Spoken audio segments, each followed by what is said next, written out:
The Cabin at the End of the World by Paul Tremblay. The Cabin at the End of the World by Paul Tremblay. William Morrow, 270 pages, $33.50 cloth. William Morrow, Unseen Figures, Selected Stories, by Steve Raznick. Valancourt Books, 340 pages, $23 paper. Valancourt Books, The Outsider, by Stephen King.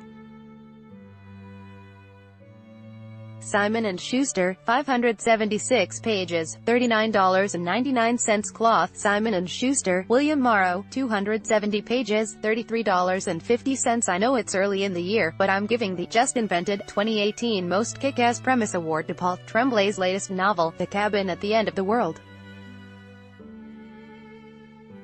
At a remote lake in New Hampshire, when the 7-year-old adopted daughter of Andrew and Eric is approached outside the family's rented cabin by a young man named Leonard and his 3 friends, all of them bearing gruesome homemade weapons. The reason for this unexpected visit: the 4 strangers, along with Wen's family, have been singled out to save the world from an imminent apocalypse. There is a condition, Leonard explains. One member of Wen's family must voluntarily agree to murder another. If they refuse to make this sacrifice, the first of a series of world-ending catastrophes will commence later that day. Tremblay takes a little while to elevate his apocalyptic home invasion scenario to its screeching heights, but when he does, the novel is wrenching, surreal, and continually surprising. Article continued below. The Outsider by Stephen King. Simon & Schuster, 576 pages, $39.99. A boy in the typical middle American community of Flint City is brutally raped and murdered. Armed with what they believe to be incontrovertible evidence, the suspect, Little League coach Terry Maitland, was seen with the boy the day of the murder, and his DNA and fingerprints are all over the crime scene. The local police proceed to arrest Maitland in very public fashion during a baseball game. But because this is a Stephen King novel, and one of his most wildly imaginative in some time, the case soon falls apart. Maitland, it seems, was out of town when the boy was murdered, and he has eyewitnesses and even video evidence to prove it. Does Maitland have a doppelganger? Can he astral project his body? King keeps readers guessing as he weaves a hybrid police procedural horror story that doesn't feel overly long at nearly 600 pages. Black Helicopters by Caitlin R.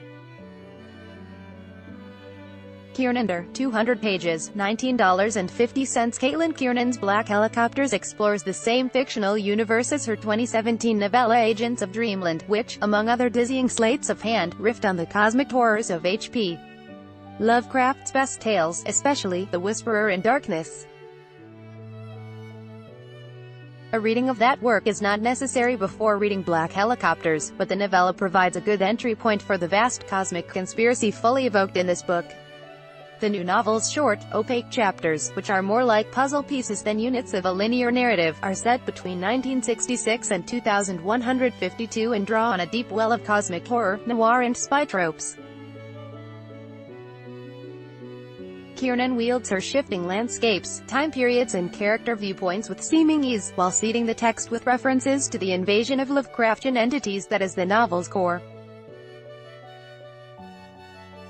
Demanding reading, yes, but worth the effort. Article continued below. B. Figures Unseen, Selected Stories. Steve Raznick. Valancourt Books, 340 pages, $23. Steve Raznick. All but unclassifiable stories and novels have attracted a devoted following in horror and dark fantasy circles over the last few decades.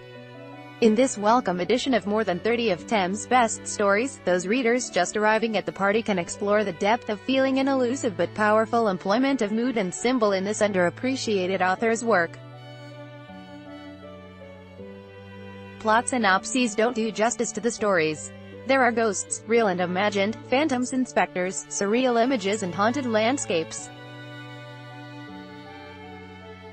Most of all, there are flawed individuals negotiating the unspeakable mysteries of family and memory. An incredible collection.